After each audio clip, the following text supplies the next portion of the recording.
ketahuilah, orang yang paling banyak kekayaannya di dunia itu orang yang paling melarat nanti di akhirat. Illa, tapi ada perkecualiannya. Orang yang kaya di dunia itu adalah aqalluna, yang paling sedikit nanti di akhirat, yang paling melarat di akhirat. Dengar wahai Abu Dzar, makanya kenapa aku melakukan begitu? Karena aku tidak ingin menjadi orang melarat di akhirat. Orang yang paling kaya di dunia dialah yang paling melarat di akhirat. Illa, kecuali man qala bil mali, orang yang berbuat dengan hartanya hakadha wa hakadha. Oh, ternyata bisa saja bisa menjadi orang yang paling kaya juga. Jadi enak itu kaya di dunia, kaya di akhirat. Seperti yang kita ceritakan pada pertemuan kemarin, Sayyidina Abdurrahman bin Auf mendapatkan peringatan dari Nabi, wahai Abdurrahman bin Auf, kau adalah orang yang paling lambat menuju surga, semuanya berlari kenceng, kau tertatih-tatih. Kaget, kenapa ya Rasulullah? Aligina ya hada, apakah karena kekayaan ini? Iya, karena kekayaanmu menjadikan kau tertatih-tatih. Kemudian minta petunjuk, lalu bagaimana agar aku bisa lari kenceng ya Rasulullah? Gunakan hartamu untuk lari kenceng. Kemudian dia menjadi seorang yang paling dermawan, paling kaya, dan tidak akan berkurang sedikit pun dari hartanya, karena kekayaan itu jatah. Dan kita menemukan hamba-hamba yang seperti itu. Kalau lihat dari apa yang diberikan, jauh lebih banyak daripada apa yang dikumpulkan. Ternyata diam-diam tidak dia sadari, ia sudah punya tabungan di akhirat lebih banyak daripada yang disimpan.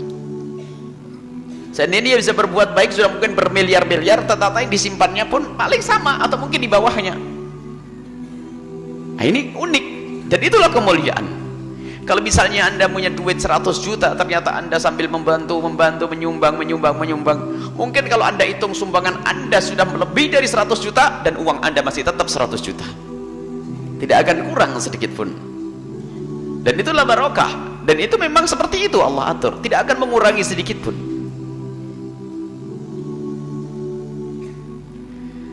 Nah ini qala bil mali hakadha wa hakadha, dan semua orang kaya itu akan melarat nanti di akhirat kecuali dia bisa berbuat dengan hartanya. Qala bil mali itu maksudnya berbuat dengan hartanya, hakadha, bagi-bagi untuk perjuangan, untuk dakwah, untuk kemuliaan, untuk umat, untuk hamba-hamba Allah. An yaminihi wa an shimalihi, bagi sana, bagi sini, bagi sana, depan belakang. Wa qalilum mahum, cuman sayang, yang seperti itu adalah sedikit. Yang seperti itu adalah sedikit. Sadarlah engkau, ini perkataan Nabi. Yang seperti itu hanya sedikit. Yang seperti itu sedikit. Banyak orang hartanya melimpah ruah, masya Allah, luar biasa, kaya raya dan sebagainya. Ternyata bikin satu musola kecil saja mungkin sampai itu kalau kayak membangun apa itu, padahal yang disakunya adalah miliaran mungkin. Tapi sebaliknya ada hamba Allah kalau sudah kebuka hatinya membuat suatu program yang sangat besar tidak terasa, bahkan kenikmatannya dibuat oleh Allah di situ.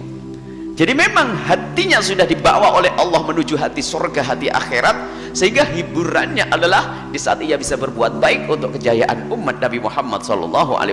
Bersemangat, bahkan mungkin orang tersebut lebih bersemangat di saat berbuat kebaikan untuk akhirat daripada di saat ia mencari dunia, karena dunia sudah ada di tangannya, sudah dijatah oleh Allah SWT.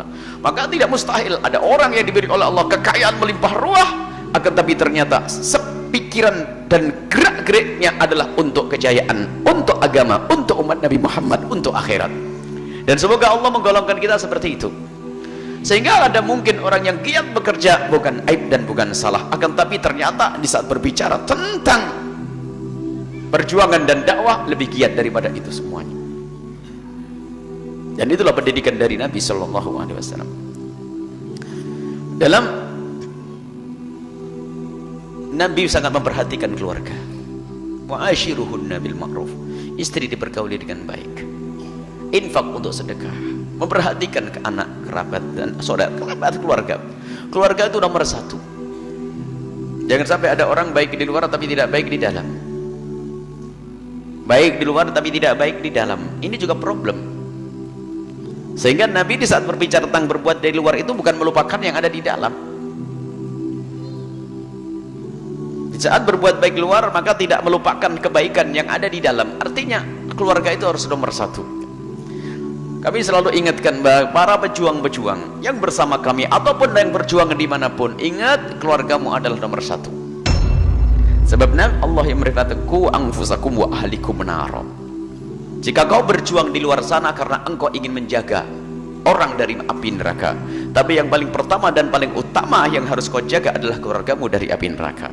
Sehingga ini gunanya, jadikan bahwasanya keluarga adalah harus nomor satu yang kita perhatikan. Akan tapi sekaligus yuk kita jadikan keluarga kita adalah orang satu di dalam berjuang di jalan Allah Subhanahu wa ta'ala. Ini keluargamu harus kau jadikan orang nomor satu di dalam berjuang. Jadi perhatikan keluargamu nomor satu untuk keselamatan mereka di akhirat nanti. Akan tapi sekaligus kita jadikan keluarga kita adalah orang nomor satu di dalam berjuang, sehingga kita suarakan jiwa-jiwa dakwah itu, seruan-seruan dakwah itu di telinga anak kita yang kecil, di telinga anak-anak kita yang sudah dewasa, di telinga anak-anak kita sudah mulai berkiprah. Tidak cukup nak bagaimana pabrikmu, perusahaanmu, tokomu, tidak. Akan tapi apa yang sudah kau lakukan nak? Berjuangmu di mana nak? Kebaikan apa yang sudah kau lakukan nak? Ini terus diingatkan. Apa? Sebab apa? Keluarga adalah nomor satu, akan tapi sekaligus keluarga harus kita jadikan orang nomor satu dalam berjuang. Ini perlu orang tua biasakan seperti ini. Dan ini syarat Abi Dzar pun ternyata mendengar Nabi, ini termasuk orang dekat dengan Nabi, diajak bicara yang mulia. Lihat, kalau seandainya, maksudnya gambarkan, lalu bagaimana dengan engkau Abu Dzar? Kalau aku diberi kekayaan, aku akan berbuat seperti itu. Maka engkau pun demikian, hai Abu Dzar.